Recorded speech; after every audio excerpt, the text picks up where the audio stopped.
আসলে পাশের ভিডিওটা দেখে এ মনটা ভরে গেল। ডাক্তার হতে হয় না, ইঞ্জিনিয়ার বড় কোটিপতি হতে হয় না, এ অন্তরে রসুলে পাকের আদর্শ থাকলে হয়ে যায়। এমন সন্তান হলে পৃথিবীতে আর কি লাগে। মাশাল্লাহ, এটা দেখে অনেক ভালো লেগেছে। আল্লাহ তালা যেন আমাদের যারা ভাই বোন আছে, আপনাদের মা বাবাকে এমনভাবে কিছু না করতে না পারলেও সম্মান করবেন, আদর করবেন, মহাব্বত করবেন। একটা কথা মনে রাখবেন, মা বাপ হচ্ছে পৃথিবীর অনেক বড় নিয়ামত, রহমত।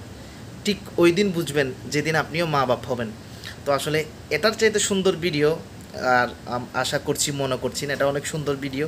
ইনশাল্লাহ আল্লাহ তালা যেন আমাদেরকে এভাবে মা বাবাকে নিয়ে একদিন যেন রসুলের পাকের রওজায় শরীফ গিয়ে আমার রহমতুল্লিল আলামিনের দরবারে গিয়ে যেন হাজিরে দিতে পারি। আল্লাহ তালা আমাদেরকে কবুল করুক, আমিন আমিন। প্রত্যেক মা বাবার হায়াতের মধ্যে অফুরন্ত বরকত দান করুক। আর যারা দুনিয়া থেকে বিদায় নিয়েছেন তাদেরকে আল্লাহ তালা জান্নাতের আলা মকাম দান করুক। সবাই ভালো থাকবেন।